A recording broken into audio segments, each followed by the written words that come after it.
Bienvenue au Salon des entrepreneurs Nantes Grand Ouest. Je suis bien entouré avec les participants de la table ronde dédiée au bien-être au travail. Avec moi, Dominique Steller, vous êtes professeur à Grenoble École de Management. Bonjour. Frédéric Coulet, vous êtes cofondateur de celle-ci. Bienvenue. Lucie Frapsos, vous êtes la fondatrice et CEO de Mindful Attitude, spécialiste de la mindfulness. Vous nous expliquerez ce que c'est. Et Vincent Tarot, vous avez créé Keepline, une société de solutions aussi pour le bien-être au travail. Dominique Steyler, c'est quoi le bien-être au travail? Vous avez dit tout à l'heure pendant la conférence que ce n'était pas forcément aller bien. Oui, alors quand j'ai dit c'était pas forcément aller bien, c'était parce que dans la conférence on parlait beaucoup de tout ce qui va bien et tout ce qui fait du bien. Donc le bien-être, c'est évident que c'est aller bien, aller vers un épanouissement personnel, collectif et organisationnel. Quand je disais c'est pas seulement aller bien, c'est le bien-être, c'est en fait l'ensemble des stratégies, l'ensemble des habiletés qui vont permettre de traverser toutes les situations que je rencontre, que ces situations soient agréables, neutres ou désagréables. Les bonnes et les moins bonnes. Les bonnes et les mauvaises. Si on réduit le bien-être à aller bien, on retombe dans toutes les résistances qui sont des fois tout à fait valables, qui viennent dire mais en fait c'est pas complètement le lieu du travail, parce qu'effectivement je ne pense pas que c'est forcément le lieu de l'entreprise de s'occuper du bien-être. Par contre, c'est le lieu de l'entreprise de mettre en place les conditions du bien-être. Et dans ces conditions du bien-être, c'est de pouvoir traverser des bons moments comme des moments difficiles. Frédéric Coulet, est-ce que c'est un luxe, le bien-être au travail, quand on est entrepreneur, qu'on a un budget à tenir, des moyens limités?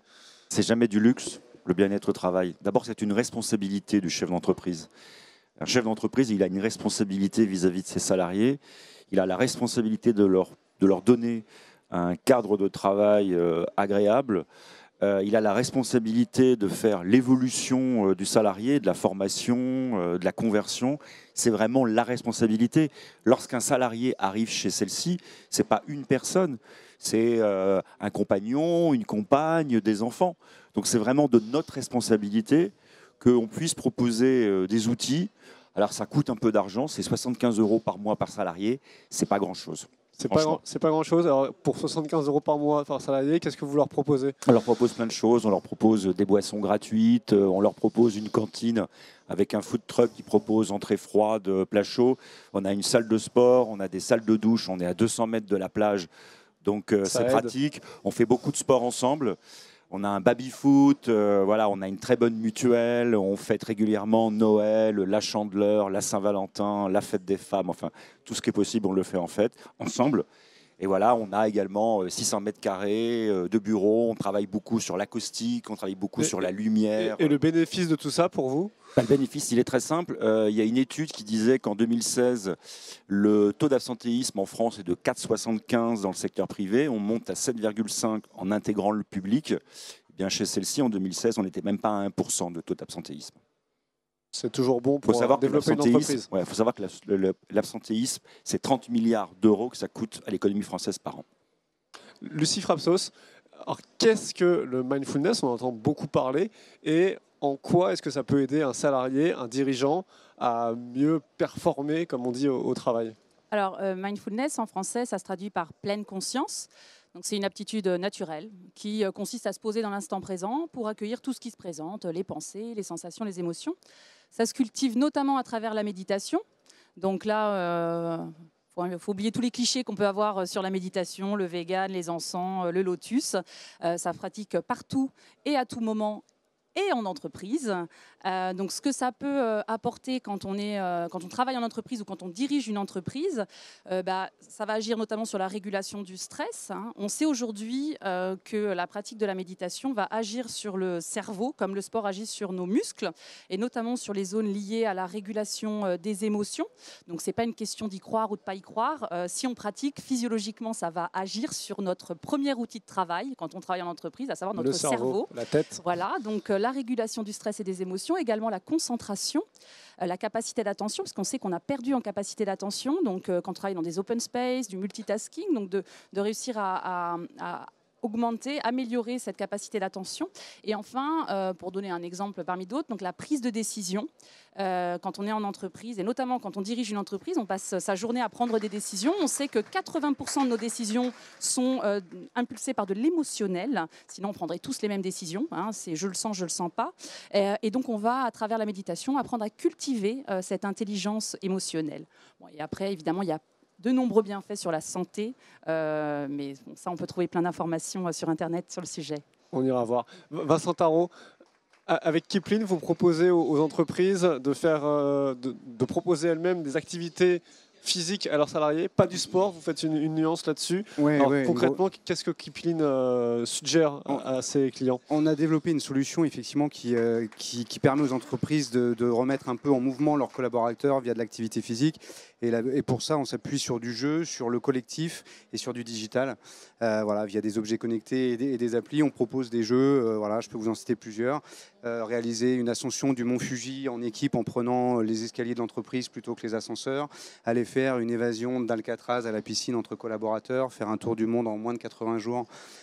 Pour les entreprises qui sont un peu plus nombreuses. Voilà, on a un certain nombre de jeux qui permettent de mettre l'activité physique, remettre de l'activité physique dans le quotidien des collaborateurs. Et quel est l'intérêt de l'activité physique au travail? C'est pour se sentir bien dans son corps, pour voilà, effectivement, la sédentarité est une des causes majeures de l'absentéisme aujourd'hui, puisque c'est la première cause d'affection de longue durée. Voilà, en traitant la sédentarité, on traite l'absentéisme, on traite le turnover, et on traite aussi via le jeu tout ce qui est convivialité, échange et communication entre les collaborateurs. Vous avez tous des emplois du temps très très chargés, et pourtant tous vous prenez un peu de temps pour préserver votre bien-être à la fois au travail et dans votre vie personnelle. Est-ce que vous pouvez chacun donner un conseil très pratique que vous appliquez dans ce but? Dominique? Ça démarre par moi. Un conseil très pratique. Le bon moment, c'est maintenant. Il n'y a pas de bon moment pour commencer à s'occuper de soi. C'est mon conseil le plus pratique. Parfait. Frédéric?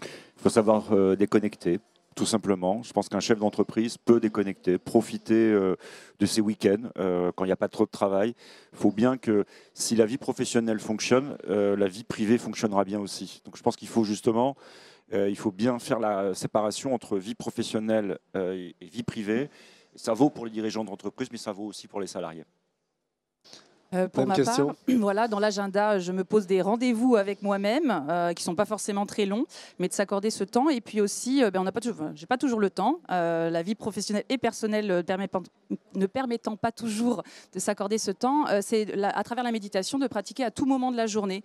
Donc ça peut être simplement prendre le petit déjeuner en pleine conscience, donc d'essayer de manière assez informelle aussi d'ancrer la pleine conscience dans mon quotidien. Donc c'est pas forcément un moment très précis, ça peut être n'importe quand. Non, pratique formelle de temps en temps, mais surtout beaucoup de pratiques informelles compte tenu du rythme.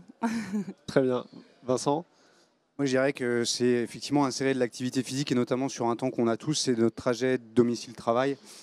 Moi, j'ai la chance de pouvoir le faire en vélo, à pied. Voilà, ce serait mon petit conseil. Profiter de ce temps voilà, pour qu'on dit mettre souvent de perdu, physique mais en fait, de manière très simplement, très simple.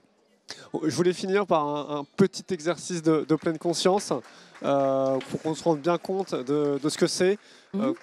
Alors je vous écoute et nos spectateurs, téléspectateurs, web spectateurs vous écoutent. Ok, donc on va pouvoir garder les yeux ouverts ou les fermer en fonction de chacun.